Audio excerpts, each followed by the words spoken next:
once a very well-behaved 8-year-old boy named Miles. He did all the things that good children are supposed to do, nearly all the time. He ate all of his vegetables, unless they were carrots. He completed all of his school assignments, except for that one time he forgot to finish his homework.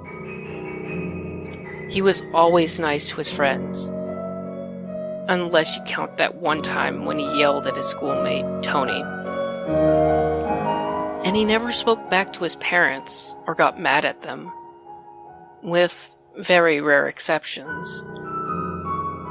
Yes, he was nearly perfect, and he was a joy to his parents to raise.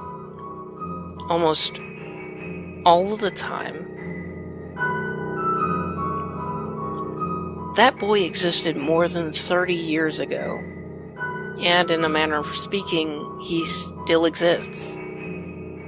That boy, he's me, and he will always be a part of who I am. I can remember every transgression I made as a child, not only because there were so few of them, but because they ended up shaping my life in a way you could never imagine. Of all my misdeeds, the one that stands out most vividly is the very last time I yelled at my parents. The funny thing is, even though I can remember being mad, and I can remember every word I said, I don't recall exactly why I was upset. When I try to think of the reason, it's like looking at a blank sheet of paper in my mind. I can tell you that it wasn't anything that my adult self would find coincidental, but I know it felt more important at the time. It was 2 days before Christmas, and the words I spoke felt foreign as they came out of my mouth. Probably because I'd never said anything quite like it before. Go away! I don't want you to be here anymore. I don't want you to talk to me ever again.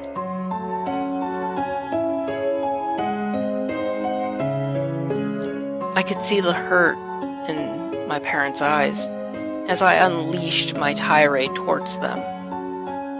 Even now, I'm surprised at what a profound effect the words from my 8-year-old self had on them. Their dismay was mixed with oblivious shock upon hearing me lash out. My mother had a look on her face that was confused, sad, and angry all at the same time.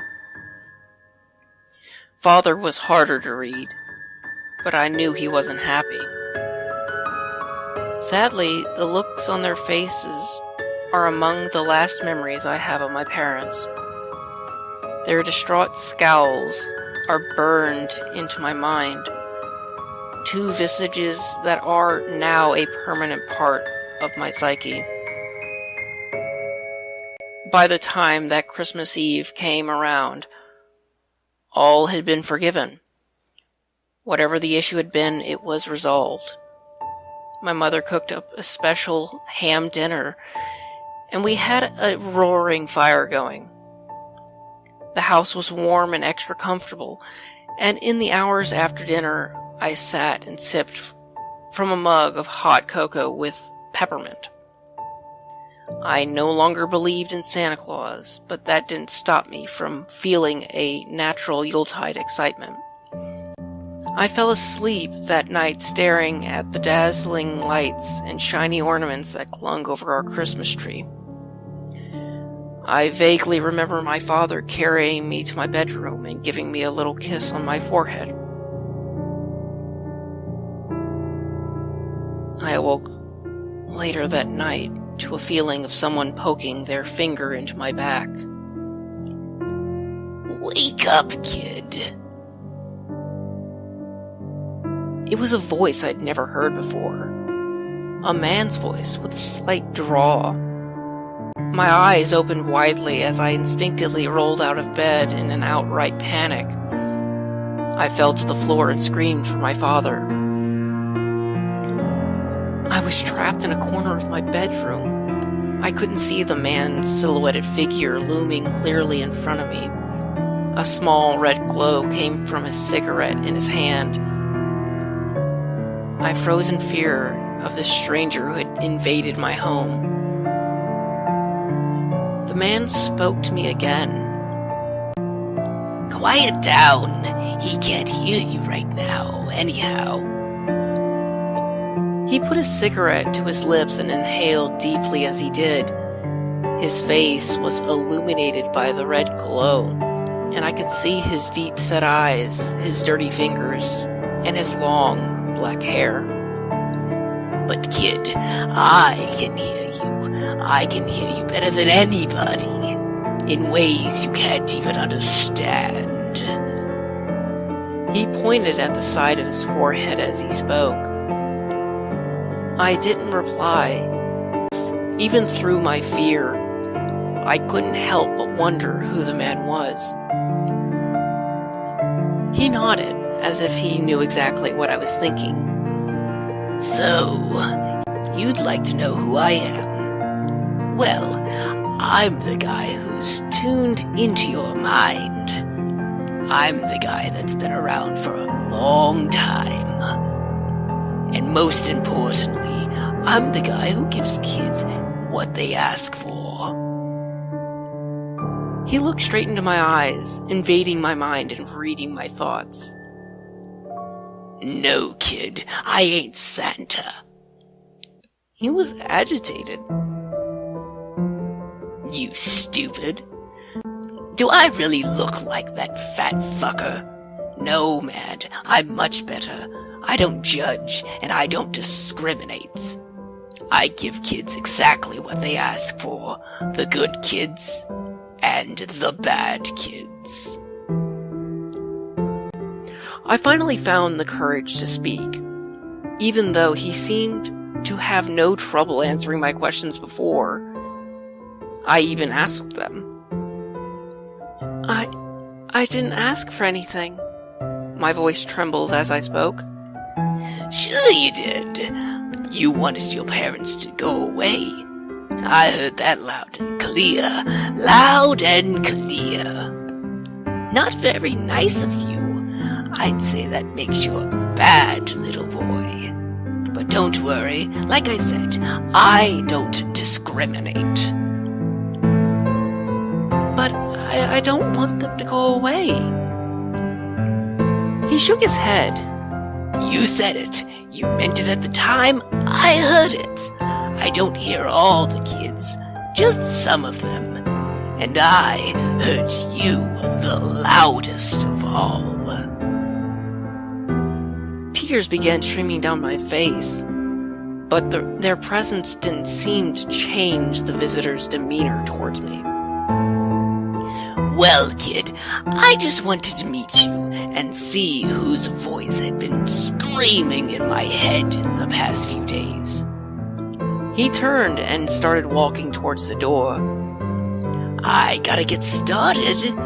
It's time to give you your gift. And get a gift for myself, too. Merry fucking Christmas, kid." He flicked his cigarette into the corner of my bedroom as he passed through the doorway, repeating himself as he walked down the hallway in the direction of my parents' room. "Merry fucking Christmas." The door to my bedroom shut, even though the man himself had made no effort to close it. I screamed aloud for my mother and father. To this day, I still have no idea if they heard me. I wish I could tell you that I bravely ran out of my bedroom to warn them. But I just sat, huddled in the corner, crying and afraid. I listened intently for sounds of a struggle, or for my parents yelling, but I couldn't hear anything. Hours passed and I could see the outside sky turn from black to gray, then to orange. I waited for my mother and father to find me. The orange sky turned blue as the day wore on, but they never came. An absolute silence hung over the house, yet still I sat there. It was well into the afternoon when I finally left my room. I knew I couldn't stay there forever. I tiptoed slowly to my door and opened it, only a few inches.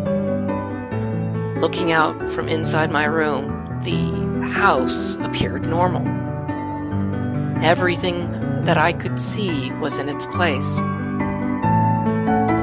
I pulled the door open all the way, almost expecting the man from the night before to jump out at me. But that didn't happen. My voice broke the silence. "Mom? Dad?" No response. Trying my best to stay quiet, I walked slowly down the hallway towards my parents' bedroom. Their door was ajar. "Dad?" I put my hand on their door. "Mom?" I pushed it open and looked inside.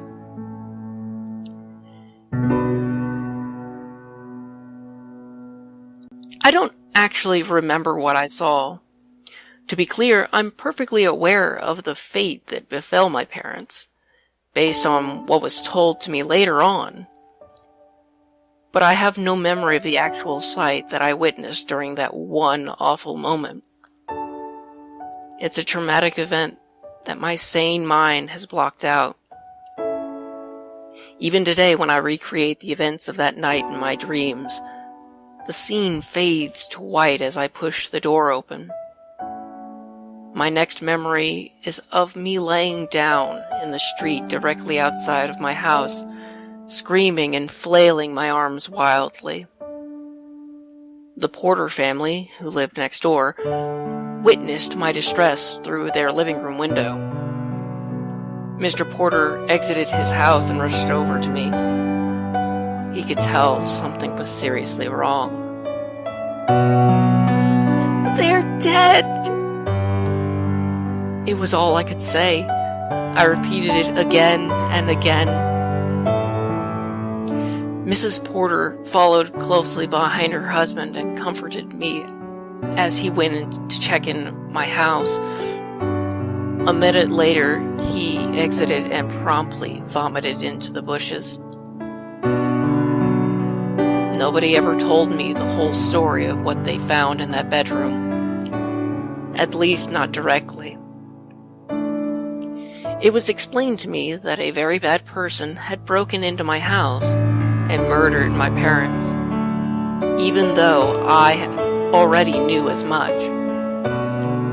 What was held back from me at the time, the fact that they'd been decapitated.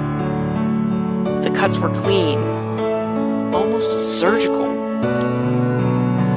Both bodies were laying on the bed, as if they had been asleep when it happened.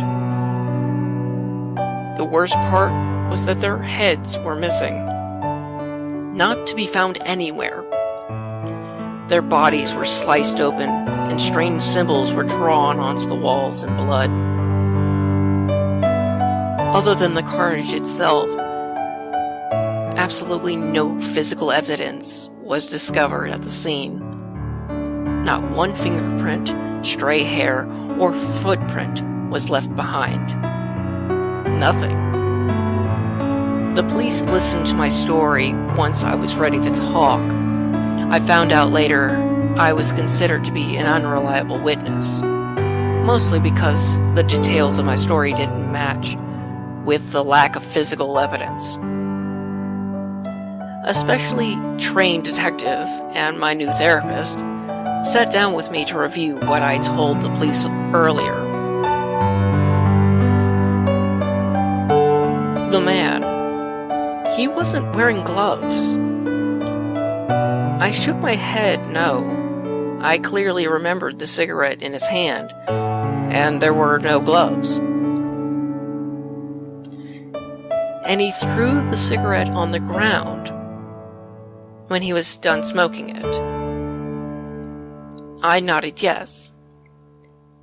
And he closed your door when he left your room. I shook my head no, then thought about it, and nodded my head yes. I wasn't really sure. The detective took notes as I talked. He nodded his head pleasantly, but even then I could see the strange look on his face when I told them that the man had read my thoughts. The one thing I never told the police was that 2 days before the murders, I'd asked for my parents to be gone. The sketch artist came by afterwards. He started off by drawing some Smurfs for me. Then he slowly began working me up to the task of remembering of what the murderer looked like. I appreciated his effort. When he was done, the picture looked somewhat like how I remembered the man, but not exactly. I was taken in by my mother's sister, Aunt Janine, and her husband, my Uncle Anton. As unlucky as I had been with the deaths of my parents, I have to say that I was nearly as lucky to have those two in my life. Other than my parents, they were probably the best people in the world who I could have lived with. Looking back at the events of my life, I have to say that today I miss them every bit as much as I miss my parents. Janine worked as an office manager, but she took a leave of absence in the first few months after the murders so that she could be home to support me. Anton worked for a home security firm. He was the kind of man who always had a smile on his face, so much so that it would be impossible for a person to even imagine him angry. He made an instant connection with people, and he had a confidence about him that made people want to seek his approval, whether consciously or unconsciously. Janine and Anton didn't have any children of their own, and they'd always been very generous towards me. I knew them well, so it was easy for me to slip into their lives. I put a huge effort into making sure that I gave them no trouble, and I asked them for nothing. My conversation with the murderer was never too far from my thoughts, and I can hear an amalgamation of his comments ring through my mind daily. I give kids what they ask for. The good kids and the bad kids. I didn't know what the good kids were given by this man, but I understood all too clearly what happened to the bad children. It was 2 months before I felt like I was ready to go back to school. Janine and Anton, and even the school administration, were very helpful and understanding throughout the whole process. My classmates welcomed me back with smiles and words of encouragement. It's often said that children can be cruel, but I think it's even more true that they can be sweet and supportive. I really can't empathize enough how much returning to all my friends helped me along in the healing process. My anxiety began to ebb, and my therapist proclaimed that it was a major milestone for me. Despite the progress in my psychological healing, there were always several thoughts that I couldn't rid myself of. The first was the guilt that I felt about asking for my parents to go away. I knew full well that the murder of my parents was in no way my fault, but there was always that nagging voice that wouldn't let it drop. I'd ask for them to be taken away, and that's exactly what happened. The second thought was that the murderer would return again the following Christmas. Initially, all the adults assured me that he would be arrested quickly. Then, when that didn't happen, I was promised that there was no way he could ever get his hands on me, and that I was safe. They made sure that I was never left alone, and when Janine went back to work, she only did so part-time, so that she could pick me up when school let out. I also had a difficulty with the more unbelievable aspects of what happened that night. I tried to convince myself on a daily basis that the murderer was just a normal man, and that my memory of those fantastical events was merely my own imagination betraying me. But just like the guilt I felt, the troubling thought that this man was more than just a man didn't subside entirely. For victims of trauma, anniversaries can often trigger symptoms like depression and fear. For me, Christmas was the anniversary of my worst memory. As the summer ended, Janine and Anton, along with my therapist, decided early on that Christmas wouldn't be celebrated in our household that year. Nobody felt that I'd be ready for it. And they were right.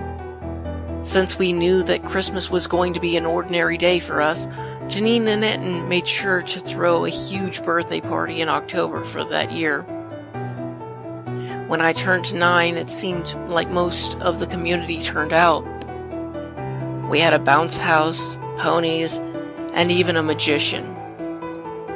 Everyone, including me, had a great day. It was probably the first time in 10 months that I grinned. Sure, there had been smiles up to that point, but I'm referring to the type of grin where your teeth show and the elation on your face can't be mistaken.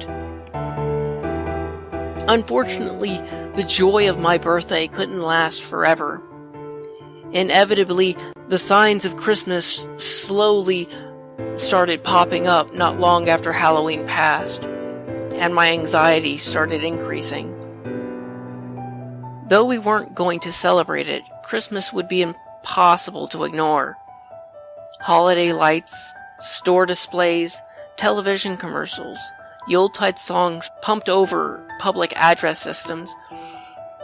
How can one avoid all of those and still function within society?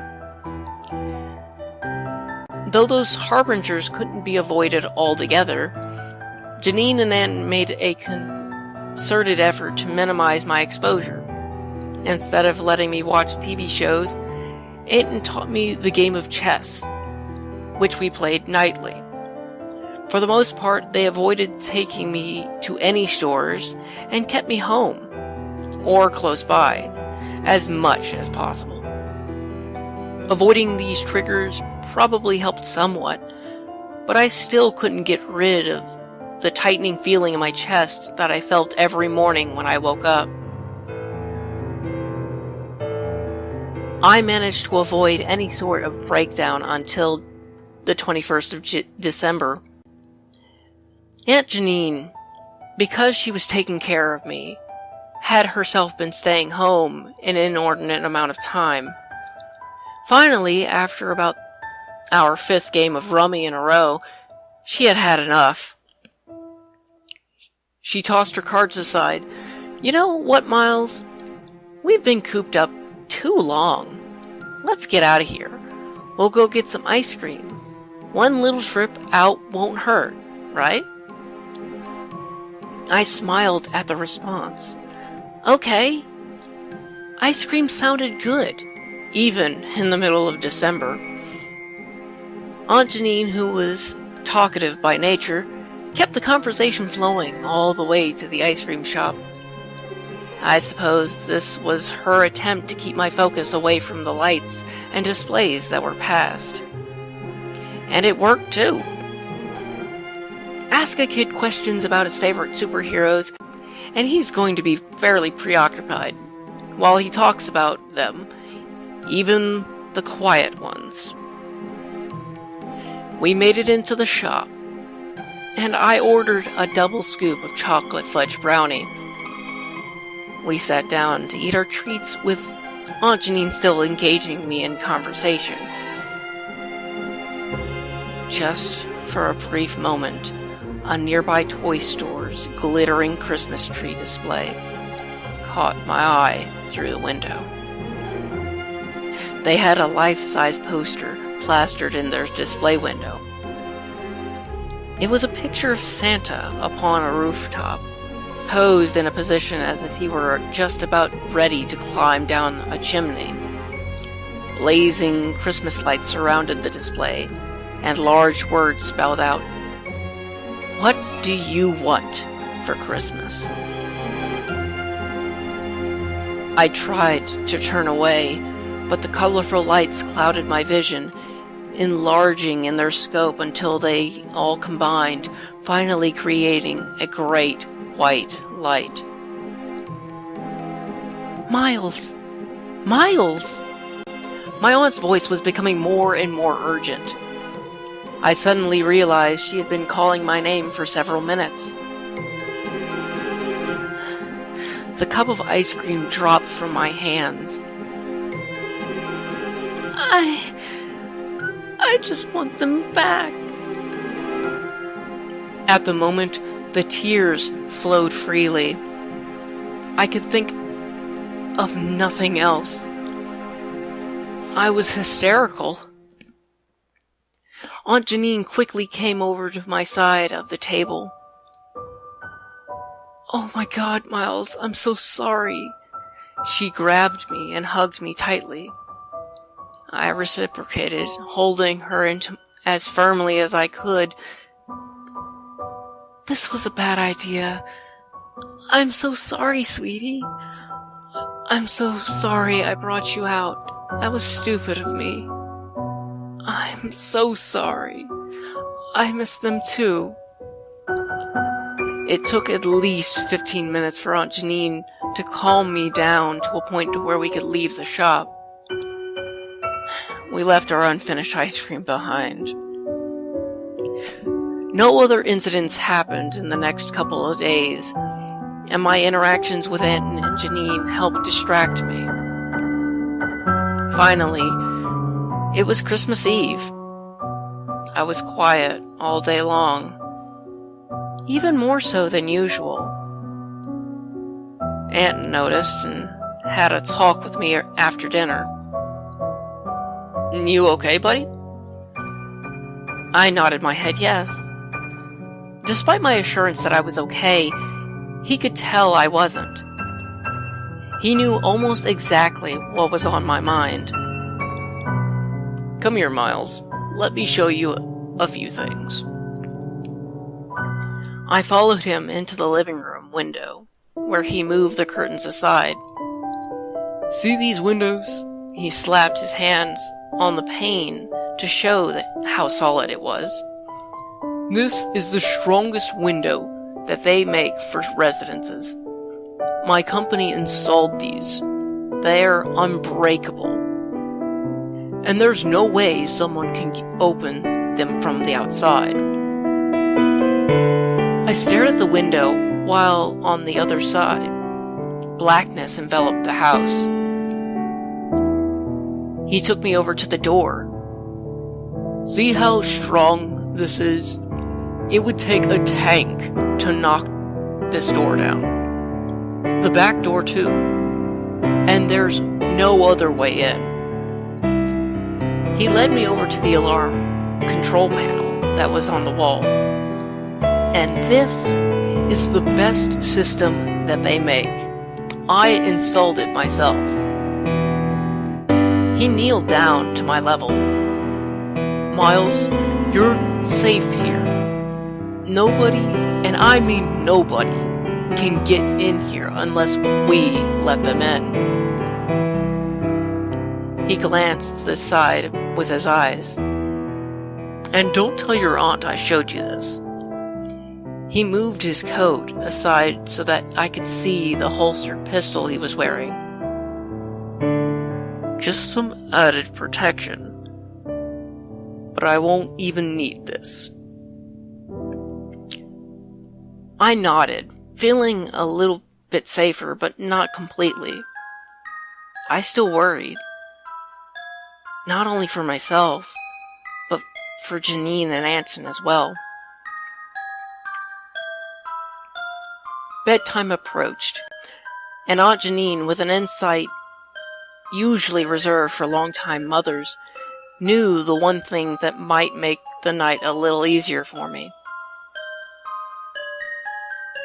Miles, do you want to sleep in our room tonight? She asked. Yes.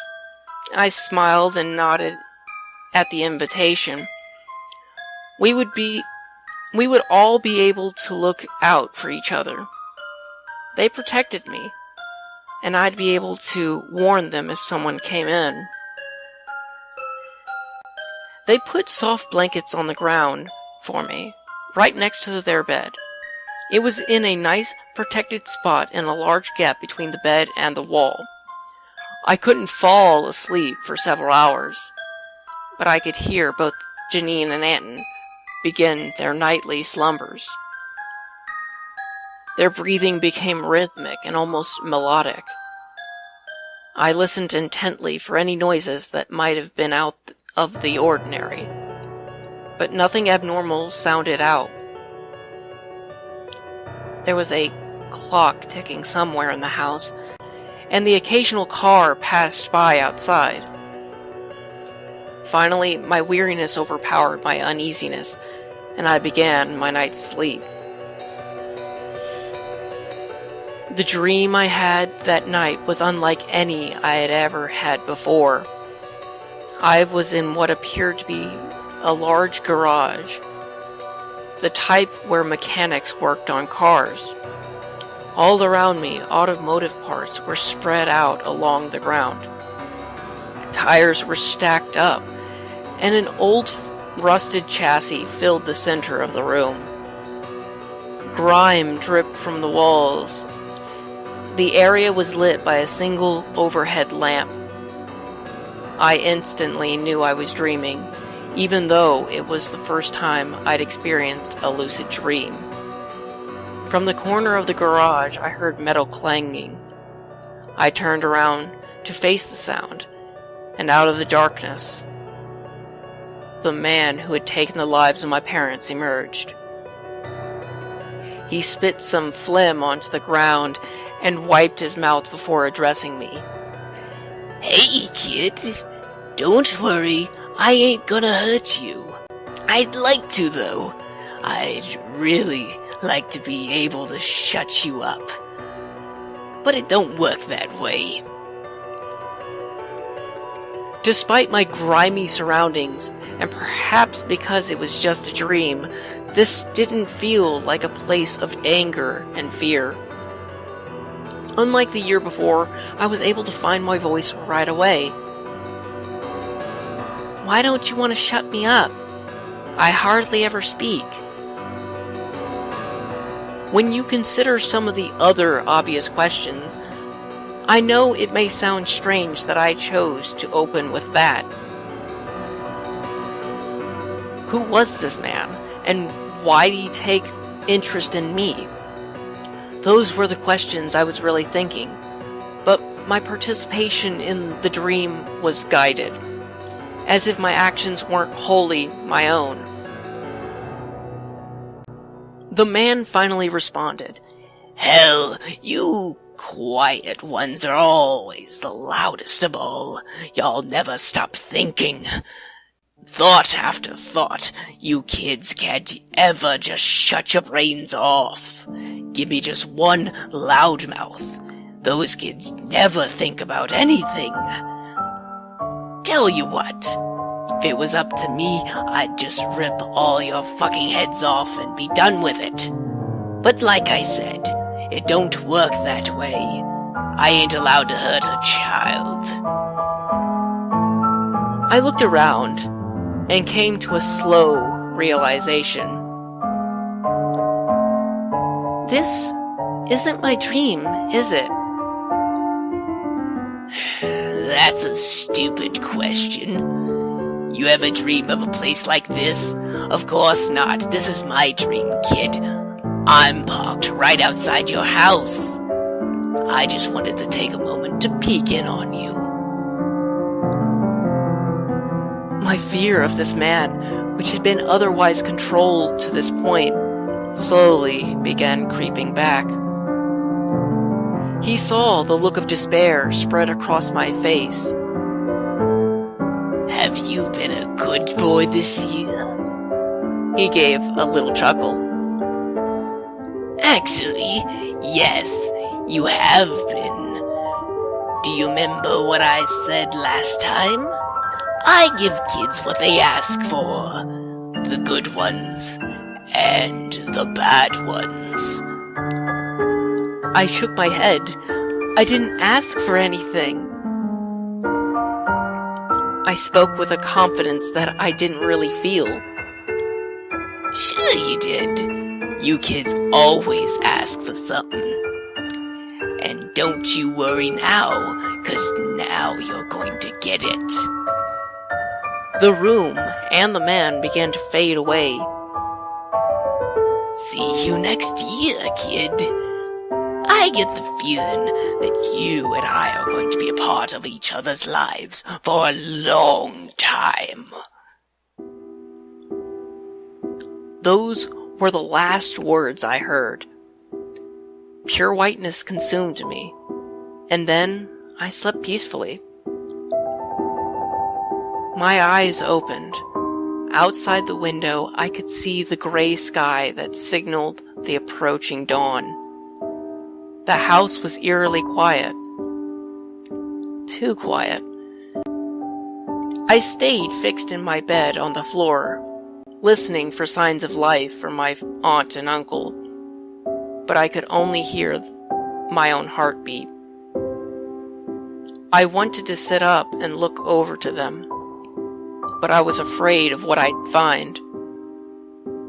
The dream had felt so real. I wasn't sure what to think. I continued to listen. Please, I whispered to myself, let me hear them breathe. Several minutes passed. I still heard nothing. Tears began streaming down my face, and my pillow became wet. I knew deep inside that eventually I would have to look and see if they were okay. I couldn't lay on the floor all day, but my gut instinct told me that I didn't want to witness what was up there. Drawing upon my deepest strengths, I put my hands over my eyes and sat up. Slowly, I moved a single finger away from my teary eyes. There was no blood, no gore. I pulled my hands fully away from my face. I could see Uncle Anson's chest clearly rise and fall. He was sleeping peacefully and very quietly. Aunt Janine turned in her sleep and mumbled a few nonsense words before returning to her silent rest. I smiled, then laughed in relief. I could see no evidence that the man had been there. It was still early, but any sense of sleepiness had been pushed away by my earlier feeling of dread. I stood over and walked over to the mirrored closet door. I looked at my red eyes and wiped them dry, while behind me I could see the reflection of my aunt and uncle sleeping soundly. There was no need to wake them. I left the room with the intent of getting something to eat, most likely a bowl of cereal.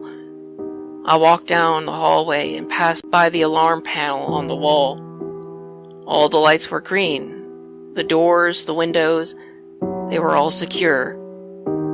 Nobody could have gotten in. Now, fully relaxed, I passed through the living room on my way to the dining area. That's when I saw it, sitting right on top of the dining room table. I froze in place and looked all around to see if there was anything else out of place. But everything else was as it should have been. I turned again to the table and stared at the beautifully wrapped gift box that definitely hadn't been there the night before. It was a large box, maybe about 18 inches square. The wrapping paper that covered it was bright red with sparkles all over it. A pretty green bow covered the top. My aunt and uncle had agreed that we wouldn't be celebrating Christmas that year. Yet there sat a gift box atop the dining room table. I wondered if they changed their minds. I walked slowly towards the gift, step by step. I stood up on one of those dining room chairs so that I could see the top of the gift. Whoever had wrapped it had taken their time. The box's lid was wrapped separately from the box itself. I lifted it up. Then I peered inside.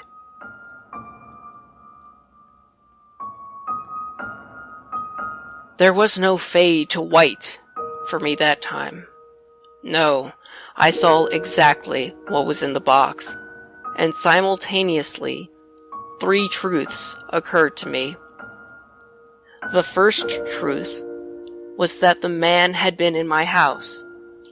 Despite all the security measures, he had gotten in and out without raising a single alarm. The second truth was that the man had been right. I did ask for something without even realizing it. The third truth was the sinking acceptance that his visits would be an annual occurrence. I stood there on the chair, staring into my parents' dried-out eyes, which were still in their decapitated heads, which were both in the box. I said I wanted them back, and the man, however he did it, had heard me, and granted my wish in a manner befitting his evil ways. The ultimate truth that I learned from that day was that there could be no mess-ups with my behavior, and I could want nothing. I was being consistently watched, and my mind was being continuously invaded. Bad actions would be severely punished, and even good behavior would lead to its own sick and twisted reward. And that's the story of how a very well-behaved boy became the perfectly behaved boy. And as a perfectly behaved boy, all my desires had to be held in check. Emotionally speaking, I had to become less than human, so that the visitor would have no fuel for the wicked game he played. Of course, nobody is truly perfect, and there were slip-ups throughout the following years, times when I had inadvertently made a wish or asked for something. Those slip-ups were very costly to me, but I don't care to recount the full extent of them here. I think I've given enough of myself for tonight. I'm weary and beaten. But what I will tell you is that after 30 years, I am no longer afraid to finally say that I want the painful memories to go away. I don't want them anymore. Even if I said it aloud, I want the memories to be gone. It's cold outside right now, and it's getting late. I'll think I'll make myself a cup of hot cocoa with some peppermint before turning in. that will make me happy. For the first time in ages, I'm calm and at peace. Looking out the window, I can see all the pretty lights on the eaves of the houses. I don't think I ever really had the chance to appreciate just how festive they make everything look. For a long time, I just didn't care. But now, I'm going to take a few minutes to enjoy them while I can. Good night, everyone, and Merry Christmas.